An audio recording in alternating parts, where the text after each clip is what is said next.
Hello friends, and welcome back. Today, we're going on an amazing adventure back in time to meet a very special family. Have you ever heard of Jacob?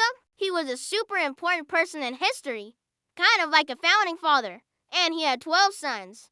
These 12 sons went on to become the leaders of the 12 tribes of a great nation called Israel. It's a story full of adventure, family drama, and incredible promises. So, let's unravel the family legacy of Jacob and his 12 sons. Our story begins with Jacob, a man whose life was a real journey. He was the grandson of Abraham, another very famous figure. Jacob wasn't just anyone, he was chosen for a special purpose. One night, he had a wrestling match with a mysterious stranger who turned out to be an angel of God. After this incredible encounter, his name was changed from Jacob to Israel, which means one who struggles with God. This new name was a big deal because it showed he was destined for greatness and would become the father of a nation. Now, let's meet the family. Jacob had two wives, Leah and Rachel, and two other women, Bilhah and Zilpah, who also had children with him. Altogether, they had 12 sons. Imagine having 11 brothers. From his wife Leah came Reuben, Simeon, Levi, Judah, Issachar, and Zebulun. That's half of the sons right there. Then, from Rachel, came two very famous sons, Joseph and Benjamin. The other four sons were Dan, Naphtali, Gad, and Asher. Each of these 12 sons was unique, and their stories are what we're going to explore. First up is Reuben, the oldest. As the firstborn, you'd think he'd have it all, but a poor choice he made meant he lost the special privileges of being the eldest. Then there's Simeon and Levi, two brothers known for being fierce and a little too hot-headed, which got them into some trouble. But their brother Judah was different. Judah showed real leadership qualities. He stepped up to protect his youngest brother, and it was from his family line that great kings like David would eventually be born.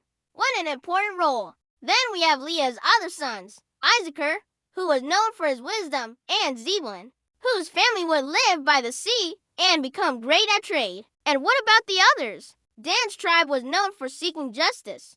Naphtali was praised for his beautiful words. Gad's descendants were brave warriors, and Asher's family was blessed with rich and delicious food. Each son had a unique path and a special blessing that would shape the future of their family or tribe. Now, let's talk about the two most famous sons of all, Joseph and his little brother, Benjamin. They were the sons of Rachel, Jacob's favorite wife. Because of this, Jacob showed Joseph a lot of favoritism. He even gave him a beautiful, colorful coat. This made his 10 older brothers very jealous. This jealousy grew and grew until they did something terrible. They sold Joseph as a slave, and he was taken far away to the land of Egypt. They went back to their father, Jacob, and told him that Joseph was gone forever. Can you imagine how heartbroken Jacob must have been? Joseph's life in Egypt was full of ups and downs. He was put in prison for something he didn't do, but he never lost faith. He had a special gift for understanding dreams. One day, the ruler of Egypt, the Pharaoh, had some very confusing dreams that no one could figure out. Joseph was brought from prison, and he explained that the dreams meant there would be 7 years of abundant food, followed by 7 years of terrible famine. The Pharaoh was so impressed that he made Joseph the second most powerful man in all of Egypt. Joseph was put in charge of saving up food for the coming famine. And just as Joseph predicted, the famine came. It was so bad that people from all over the world came to Egypt to buy food, including his own brothers. They didn't recognize Joseph at first. He was now a powerful Egyptian ruler, not the little brother they had sold so many years ago. This was Joseph's chance to get revenge, but he didn't. After testing them to see if they had changed, Joseph revealed who he was. Imagine their shock. Instead of punishing them, he forgave them completely. He told them,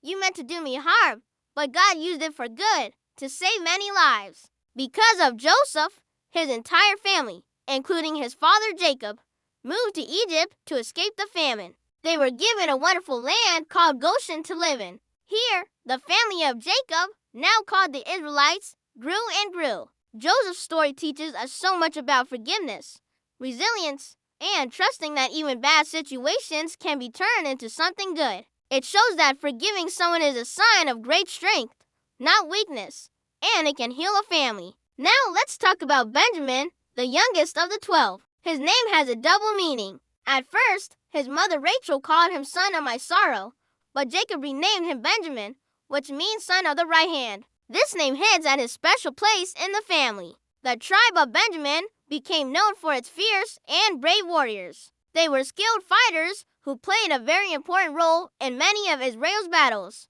They were loyal and strong, and their legacy is one of courage and redemption. As Jacob grew old in Egypt, he called all 12 of his sons to his bedside to give them each a final blessing. But these weren't just ordinary goodbyes. These blessings were like prophecies, telling the future of each son's family and tribe. He talked about Reuben's instability and how Judah would be like a lion, a leader among his brothers. He also gave a special blessing to Joseph.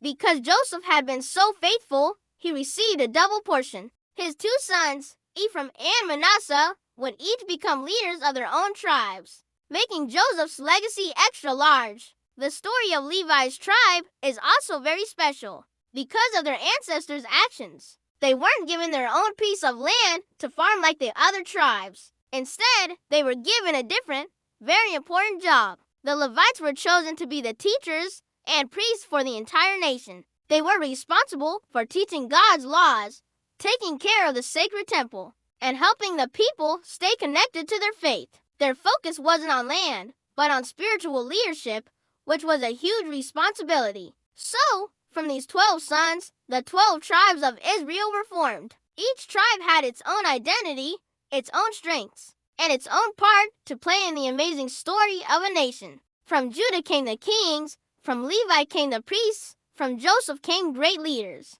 and from all of them came a nation that was bound together by a promise. Their family story, with all its rivalry and reconciliation, shows how a diverse group of brothers could come together to fulfill a divine destiny. Jacob's journey from a simple man to the patriarch Israel and the lives of his 12 sons laid the foundation for a legacy that would echo through thousands of years of history. Their stories teach us about family, faith, forgiveness, and the incredible way that everyone has a unique purpose to fulfill. It all started with one family, a family that despite its flaws and struggles, was chosen to be part of an amazing plan. Thank you so much for joining me on this incredible journey through history. I hope you enjoyed learning about Jacob and his 12 sons. If you like this video, don't forget to give it a thumbs up and subscribe for more amazing stories. See you next time, and God bless.